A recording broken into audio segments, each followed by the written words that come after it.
I make no excuses, and I haven't changed my opinions on this. I think a lot of the protesters, not all of them, but a good majority of the protesters throughout the country, even here in Las Vegas, were not practicing social distancing. I think that is very, very irresponsible. Well, the lady we're going to bring up here on the line here in a second, she is from Nevadians Against Extended Quarantine. That's a Facebook, I guess you could call it a Facebook group. This is what she had to say. She was actually one of those people that was at the rally on Saturday. This is Pam Bennetts in her own words. Have a listen to this.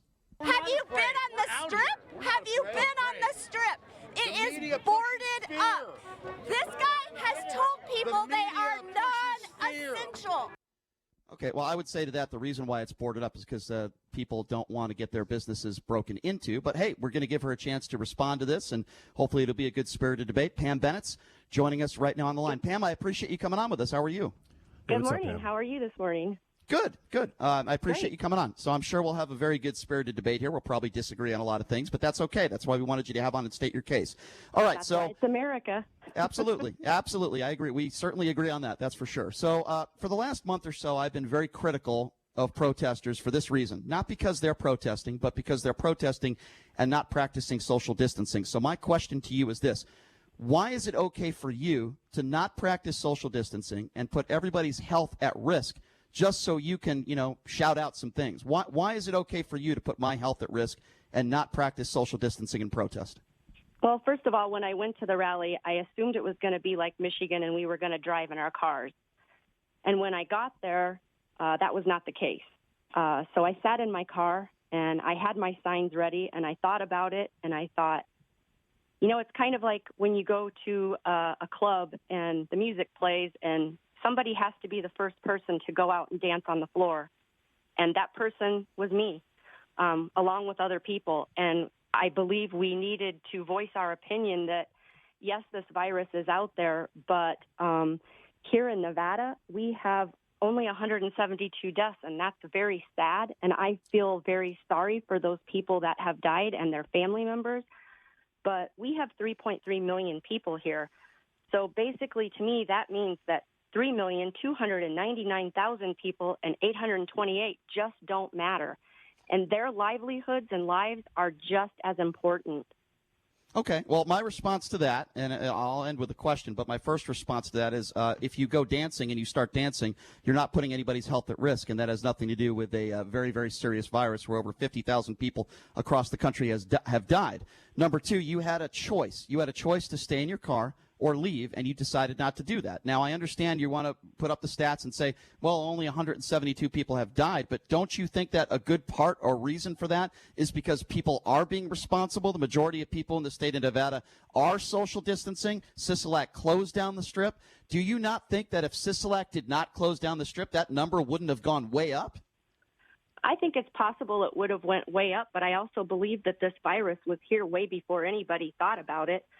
And even U.S. News did an article in January 11th to be exact, and they were curious as to why in Nevada there were already 11 deaths for the flu. We had 634 cases. But what does it have to do with not practicing social distancing? I'm confused. Even if you're right. We were not practicing social distancing in January, February, and how many tests did we have? And how many tests did we have back then in order to prove that claim? Well, how many tests do we actually have now? Because I go to UNLV every week. Every week I go to UNLV since this started. Okay. And they talk about the lines that are there, and they talk about the 700 additional reserves that we got to help out UNLV to do the testing. And I have pictures, and I have gone at different times and different days of the week. And do you know how many people are there ever? So you're saying we have more than enough testing? There wasn't even a medical person present. They didn't even have a person in the tent. So wouldn't that give more reason for people to be cautious and not hold protest and not practice social distancing? You're making my point for me. No, she's not. No, she's not at all. She's saying that there's not enough sick people to actually get tested in Nevada, in Las Vegas. So she's saying that. I don't believe that I am endangering myself or others when my friends, some of them are working in these hospitals, and there's not a pandemic of people racing into the hospital. Yes, there's people there, and yes, they are sick. But there isn't a million people standing in line. There's not 1,000 people standing in line. In the beginning, I even drove around to the hospitals because I thought, I need to see this for myself. If there are this many people that are ill, there must be people racing in. Okay, but think about it for a second. Off. Okay, but let's think about this for a second. You're saying that's a very good point. that you have pictures and you didn't see large lines, so because you didn't see that, you don't want to practice social distancing. You want to protest on the Strip. You want to put others at risk because you are. Let's just be honest with this. You don't know whether you have the virus or not. You don't know whether you're spreading the virus or not. And by the way, you don't know if those other people are spreading the virus. Brian, how big is that risk? So because personally, that's my choice, and that is my risk. No. But it's not about America. you. Okay, but here's the thing. First of all, you're going against Donald Trump and his administration's guidelines. Do you understand that? I do understand that, and I said when I went there, I was not in favor of how they did it, but after I got there, for the first time in almost a month, I felt alive. I have felt dead. We are not living right now. If you think you're living, you're crazy. That's a completely different. Listen, you're not alone on this. You're not alone on this. But I have been an essential employee. Yeah, we all have. I have went to work with hundreds of people. I work with people all day long. Not one of us have it. I work in a construction trade where they're working on big projects. We don't have it. But here's the thing. I have a great chance of getting it. I've been in the world.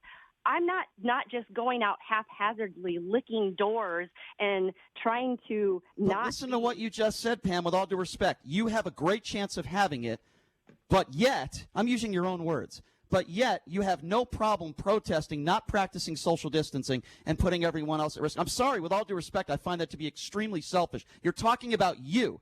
You. Hold on a second. Let me finish. No, you saw all the lines. You took pictures. You haven't seen this. What about all the doctors and the healthcare professionals that disagree with you? What about the President of the United States and his administration? What about all the professionals out there? You're talking about you, and you're saying it's your right. With all due respect, it's not your right to put other people's lives at risk. Let me be honest with you, Pam. If it was just you, the only person that has a right, you think this isn't about rights. You don't understand. That matters. This isn't about rights. Do you not understand that if you you're putting other people, it's not, listen, if it was just you. The media has put fear into everybody. Don't start with the media. Let's focus on you and me. I'm going to start with the media. Okay, well, I don't speak for other people. I speak for myself. So let's comment on what I'm saying, not what others are saying.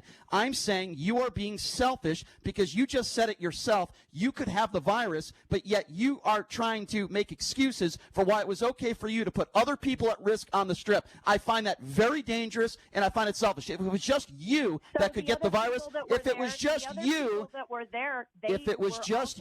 that could get, listen, if it was just you that could get the virus, I would say, fine, go ahead, knock yourself out. But I compare what you are doing to drunk driving because it is involuntary manslaughter. Okay, so you think that all protesters should be put in jail, Brian? Didn't say that. In Las Vegas. Well, didn't say that. You go to jail for involuntary manslaughter. manslaughter. Go by what I say. You get a crime. Well, let me put it to you this way. It's very hard to prove. Brian. But Pam, with all due respect, I'll say this. If Pam does have the virus, and she doesn't know if she does or not, but I'm only going by what she said she could. And if she infected other people at that protest because of her irresponsible behavior, you're damn right. It's very difficult to prove. But what we do know is that the President of the United States and his administration have put forth guidelines of social distancing. She did not practice those guidelines. She did not do that because she decided to make her own selfish decision. And Pam, I appreciate you coming on, but I completely disagree with you. And I completely agree with you, Pam. And I think that you're right.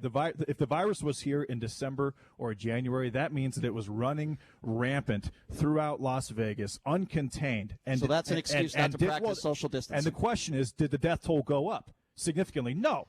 Deaths in Clark County have been about the same for the last year across the board. Even if that was the case, you still need to practice social distancing. That's a bad excuse. If we're worried about a tidal wave of cases, like Governor Sisolak is suggesting, forget about a tidal wave. Then why did we not? Well, that's why we're not in that's what you need to practice social distancing. Zero. It's a very simple debate. But right now, Brian, honestly, we're not practicing social distancing in this place. Right now, I am 3 feet away from you. We're talking about 500 people. You are 2 feet away from Stein. I was tested, number one. Yeah, and number two. And you could have got it the next next day. And number two, it's a fluid situation. Excuse me, there's 4 people in this room. Were you tested for antibodies? Excuse me. No, the most important test is antibodies. No, There's 4 people. I'm just saying, Brian. Well, you're saying something that doesn't make sense. No, the virus ran rampant for 2 months, and there wasn't exactly a Which tidal is not wave, an excuse not to practice social distancing. What that means is that the virus is not as deadly as is being reported by the media. Which you don't know. Which is exactly what Pam is saying. Which you don't know. You're not a healthcare professional. You're not a doctor. You don't know that to be true. You don't have to be a healthcare professional to know that that there's a lot of asymptomatic cases out there, Brian. Go ahead, Pam. I think we kind of do know, because as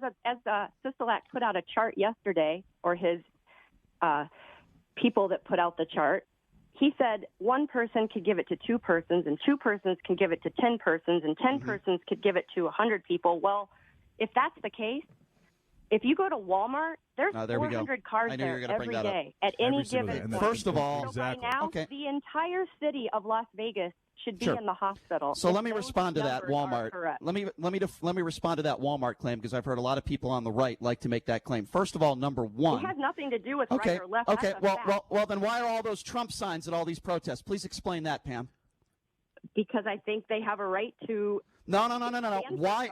We're talking about. Excuse me, JD. Let me ask her a question. If you don't think this is, that's a false equivalency. He's trying to attempt to create a false equivalency. You just said this. You just said this isn't about politics. I just asked you a very specific question. Why is it that there are so many Trump? Why is it that there are some? Excuse me. Why is it? You're telling me the majority of people at these protests are Democrats? Give me a break. No. I don't think this virus is. Why are there Trump signs at these protests if it's not about politics? Please answer that question. There was nothing about politics at that rally. That's ridiculous. Okay, that's ridiculous. You're not being intellectually honest. If other people wanted to promote Trump, that's up to them also. But you just said it's not about politics. The issue is, Brian, you're making it seem like it's about politics for every single person. You do that a lot. Didn't say every single person. Well, is it possible that it's about politics? Didn't say it was about every single person. About politics for Pam just said it's not about. Yeah, for her it's not. Okay. It's not. And apparently she's not entitled to her own opinion. Only you are. Pam just said it's not about politics. I found it hilarious. I listened to your article last night. One of your reviews. I don't write articles. Was on Dina Titus, and she said it wasn't political, and the whole interview became political. It had nothing to do with the virus. It became political. All right. Well, first of all, I don't write articles. I do a radio show, so let's be factually accurate. Number one. Number two, you're the one that said it wasn't about politics, and I'm simply pointing out, not necessarily you. I don't know if you had a sign, but protests throughout the country, there were people with Donald Trump signs. I didn't see one Bernie Sanders sign or Joe Biden sign, so don't tell me this isn't about politics. It's not true. For some people, of course, it's about politics. Did you see one Joe Biden sign at any of these protests? That doesn't make a difference. Okay, well, it does make a difference because what she said is not correct. No, what she's saying is, and what I'm saying is, I want to live my life. Right now, we're in the entertainment capital of the world, and we are literally sitting inside waiting for doctors to tell us when we can go outside. Which I would rather listen to them, with all due respect, than listen to an organization called Nevadians Against Extended Quarantine. It's not an organization, Brian. It's a Facebook group. A group. And I'm one of the admins. How many healthcare professionals along with her? And how many healthcare professionals are in this group? Let me ask you another question, Pam. I went on your Nevadans Against Extended Quarantine on Facebook today. I didn't notice one post that talked about all those families that are mourning and all those people that have lost their lives, whether it's 146 or you want to talk about the close to 50,000 people that have died across the country. I see people going after Steve Sisolak. I see people going after politicians. Reopen. If you have that opinion, you have the right to your opinion. But why is it I don't see any post in your organization talking about those who have lost loved ones? Please explain that. Well, because I think we're trying to gain momentum with our cause. You don't think that we have feelings? You don't think that we're... Then why haven't I seen it on your Facebook page then if you have those feelings? Because at this point, we're trying to help 3,299,000 people. By not practicing social distancing. Honestly, Brian, we are trying to save Las Vegas. Yeah, you're doing a great job by wanting to reopen the state. That is the absolute 100% truth. We are trying to save Las Vegas. Las Vegas is dying. Do you know what's going to happen if there are 400,000 unemployed people? We lose $1 billion, and we can't pay for. And we can't. We can't pay for doctors. We can't pay for fire department. We can't pay for police officers. I've heard you make this argument every day. 85% of the money that comes into the country. I know you want to talk about the financials. I get that. Stop interrupting me, bro. Well, because I want to talk to Pam. She's our guest. How could you not want to talk about financials? Financials are what make the country go around. Okay, let's talk about that. Let's talk about that. I would love to talk about that to make it go. And if sure, I've already seen a restaurant with a for sale sign. I already have a friend that lost their business. I have a friend last night that had a friend that killed themselves because they can't deal with this. Well, guess what? I have a friend that died of the coronavirus. So don't tell me because you have a friend that killed themselves that makes it okay to open up the state. Brian, I had 3 friends that relapsed on heroin in Omaha 3 weeks ago. So Pam, so my 3 friends' lives aren't the same as your friend's mother's life. Ridiculous statement. Because, no, that's what you're saying I'll answer the question. That's what you're saying. No, I'm not. Ridiculous statement. Okay, here's why. Lives matter. I agree with you. About everybody. I agree with you. So if it's about everybody, then why don't you want people to practice social distancing? If it's about everybody, then why don't you want everybody to practice social distancing? Because according to Donald Trump and his administration and every single governor across the country, they want everybody, even the Republican governors, want everybody to practice social distancing. Why are you making the excuse that that's not okay? Because at some point, you can't stay in your house for the rest of your life. And nobody's saying everyone's going to be in their house for the rest of their life. That's ridiculous. There will be no Las Vegas. There will be no jobs. And people That's ridiculous. will be dying because they have no money Brian, and they can't feed their families. Right now, the conversation. A radio show or have anybody here to listen to your show. What politician, Pam, has said that they want people in quarantine for the rest of their life? Because that's what you just said. Please quote me one politician that has said that. I think it's time to go back to work now. And that's not what I asked you. That's not what I asked you. That spoke last night. That's not what I asked you. He doesn't even have a Okay, plan. we'll go there. I'm glad to talk about that. He wants to give tests. He wants everybody to take a test. Okay, I understand. We'll go there. You're not answering my question. No, you just said we shouldn't be in. No, you just said we shouldn't be in quarantine for the rest of our life, and I'm telling you what reasonable politician has made that claim. That's a ridiculous extreme. Nobody's, and I've said that. I've seen that on your page. You have people on your page. You have people on your Facebook page that are saying, you know, people want us in quarantine forever. Name me one. Listen, you represent that Facebook, so I think it's very fair for me to ask you this question. What politician and what prominent person has said they think we should be in quarantine for the rest of our lives? That's an extreme, and it's not true. It's not really an extreme when you have casinos that say they may not open true, it's an June or extreme. July, and we cannot afford to wait till June or July when people are at home trying to figure out how to put food on their table for their children. We can't keep waiting for building one more business to close, or one more person to jump off a bridge, or one more person to be so depressed that they go to the streets and go to drugs. We can't just let's talk about Steve Sisolak. The other people. All right, let's talk about Steve Sisolak. Quarantine the people that are vulnerable.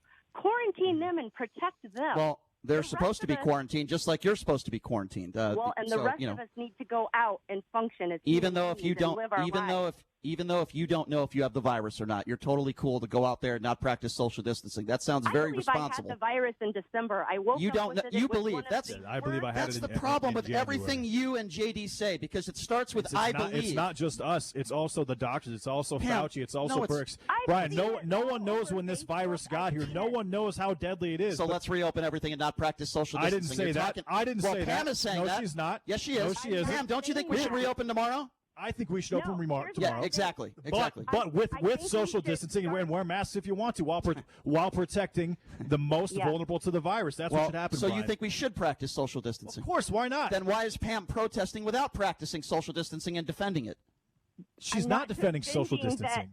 If you want to do it, she's just saying she's not selfish. Brian, you don't even know what the risk of dying of the virus is. Let Pam respond to that. You have no idea. Let Pam respond to that. JD thinks that we should be practicing social distancing. Yes, we should reopen the state. Why is it, once again, that you're defending yourself not practicing social distancing? Because if you look at the statistics, which who knows what to believe anymore at this point. Well, I believe the doctors over you. It seems like 98% of the people are surviving. Do you know they can't even put the survival rate down for 30 days because a person has to be well for 30 days? We don't even know what that rate is right now. Well, no, you don't know a lot of things. I agree. Neither do you, Brian. Pretty good. I think I'll tell you one thing I'm doing. I'm not protesting on the strip. All we do know for a fact, all three of us in this conversation, is that there are 22 million unemployed in the United States. There's 400,000 unemployed in Nevada. The system is 2 weeks behind we had a homeless problem before all this happened. How bad is that going to get? Right. And we know for a fact that Las Vegas is going to lose $1 billion. Right. They've already laid off 100 police officers. They're going to do $70 million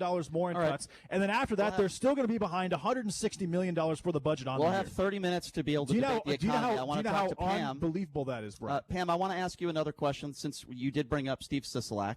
Let's talk a little bit about Steve Sisolak, if we may. So would you have not closed down the Strip when Steve Sisolak closed down the Strip? Do you think he made a bad decision by doing that? I don't think he made a bad decision, but I don't really think he probably made that decision. I watched governors all over the United States, and they all followed one person. Not true. Not true. No. The governor of Florida kept beaches open for a very long time. There are other governors, particularly Republican governors. Multiple governors. I didn't say which one. Okay. So I'm asking you again, do you think that Governor Sisolak made the correct decision? I believe he did. I believe he saved lives by making an early decision of closing down the Strip. Do you think he did the right thing? I think that it should have been closed for a certain period of time, yes. But now I think we have statistics, and I think that we can all agree that 172 deaths out of 3.3 million people, your chances are pretty good that you're going to be okay. And you don't think that has anything to do with social distancing and the governor's actions and the actions of the good citizens in Nevada? You think that if we think that we already had the virus here and we all lived through it. Okay, and but here's the problem. Don't even know. They're testing people right now in California, people that are out on the street, and they have it, and they're not spreading it. Pam, well, not only do they have it, they have Pam, they have antibodies to it, so it proves that they may not have it right now, but over the last 4 to 5 months, they have had it and they are alive. All right. Well, here's the point that I try to make with some of the stuff that's Pam saying and JD says every day. Your sentence always starts with "I personally believe," and my argument to that is this: I would rather listen to doctors. Okay, how about I could just finish my statement? You're not going to. How about I'm not going to. How about the doctors? No. How about the doctors that actually are the ones that are doing the studies? No, how about those are doctors? No. What about the doctors that are actually conducting those studies, the antibody studies? Why are they not relevant? Why do those doctors not matter? But Anthony Fauci and Deborah Birx does. I don't understand, though. I don't understand how all those doctors in California and Colorado and Germany and the Netherlands and Massachusetts and New York, those doctors don't make a difference that are conducting those antibody tests. But the only doctors that do matter are those that follow your narrative, Brian. Why is that the case? Can I talk now, or would you like to interrupt me again and interrupt a question that I was going to ask our guest? It's up to you. If you want to finish the interview, you can. The statement, and then there was going to be a question, but JD interrupted me. The statement is, you start everything off by saying, "I personally believe." You have no medical experience, and neither do I. I don't have any medical experience. I'm certainly not an expert. I'm not a doctor. JD is not a doctor. You're not a doctor. I form my opinions based on Dr. Fauci and the professionals in Donald Trump's administration, along with the healthcare professionals state by state. Now, I'm sure you could probably find a few doctors here and there that might disagree with the state's orders of social distancing. But the bottom line is every single governor in every single state, even Republican governors, are saying that everybody should be practicing social distancing. Yet you decide to protest on the Strip, and you start your statements with, "Well, I personally believe." This isn't about what you believe, and it's not just about you, and it's not about JD, and it's not about me. It's about everybody else. And Pam, with all due respect, that is the point I try to make every day on this show. You might not agree, but I will say this in closing. I do appreciate you coming on. You knew I was going to ask you. We were getting into it. And I do appreciate anybody, including you, that has a difference of opinion and is willing to get into a debate. And I do appreciate you for that, Pam. Thank you. I just think that we need to do something, and we need to go back to work, and not everybody all at once. But I don't know why it would be so bad to open up a few restaurants here and there and practice social distancing. And for those that don't want to go out, don't go out. But Pam, I hear what you're saying. Unfortunately, I'm up against. Be able to say the rest of the world doesn't get to make a living. Understood. Pam, unfortunately, I'm up against a break. I hate to cut you off here, but I will say this, and I mean this wholeheartedly. I hope you are safe. I hope your family and friends are safe. And I truly hope that we all get through this together. Pam, I appreciate you coming on very much, and I appreciate you being a stand-up person for having a different point of view. I appreciate that. We'll take a quick break. Your call's next. 702-257-5396. Number to call. Take a quick break. Be back right after this.